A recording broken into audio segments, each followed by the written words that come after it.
Halo semuanya, perkenalkan nama saya Meli Nadia dengan NIM 210305052 dari grup 3 PAS 1. Pada video ini saya akan menjelaskan tentang percobaan akrolein.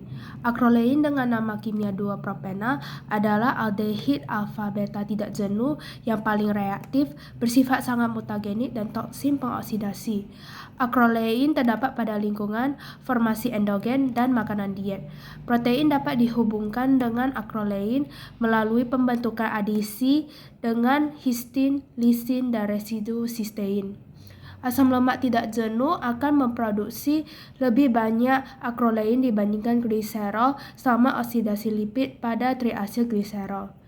Adapun tujuan dari percobaan akrolein adalah untuk mengetahui cara pengujian akrolein pada masing-masing bahan pangan dan untuk mengetahui ada tidaknya kandungan akrolein pada berbagai bahan pangan. Bahan yang digunakan oleh PAS kami adalah ayam goreng frito. Adapun prosedur yang dilakukan pada percobaan akrolein terbagi menjadi dua.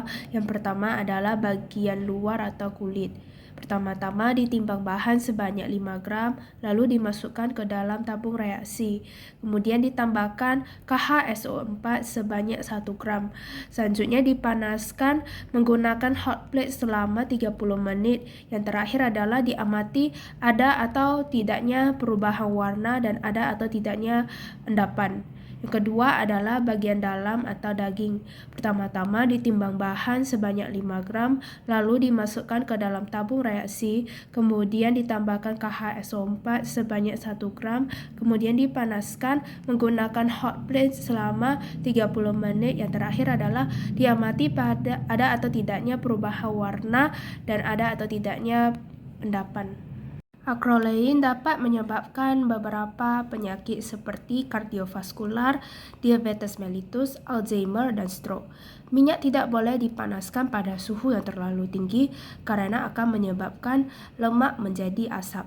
Lemak jika dipanaskan pada suhu tinggi akan terjadi penguraian sehingga membentuk akrolein yang memiliki bau yang tajam. Minyak goreng yang semakin sering digunakan akan meningkatkan kadar air pada minyak goreng yang disebabkan oleh adanya proses pencelupan bahan yang akan digoreng dengan adonan tepung yang mengandung air. Ketika bahan digoreng, air di permukaan dan di bagian dalam bahan akan menjadi uap air. Semakin banyak kandungan air bahan yang akan digoreng, maka semakin banyak uap air. Reaksi antara air dan lemak yang menyebabkan pemecahan sebagian asam lemak dari lemak atau minyak yang menghasilkan asam lemak bebas dan gliserol disebut dengan hidrolisis. Hidrolisis terjadi di persimpangan asam lemak dan bagian gliserin dari molekul. Hidrolisis pada penggorengan terjadi umumnya pada suhu 350 derajat Fahrenheit dan makanan yang digoreng dengan kelembapan yang tinggi.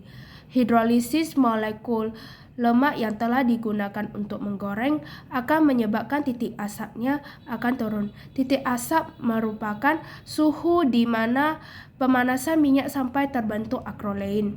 Mutu minyak goreng sangat dipengaruhi oleh hidrolisis, sehingga dapat menurunkan mutu dari minyak tersebut. Titik asap akan turun ketika minyak telah dihidrolisis sehingga bahan-bahan menjadi berwarna coklat dan terjadi penyerapan minyak yang lebih banyak. Sekian dari video saya, terima kasih.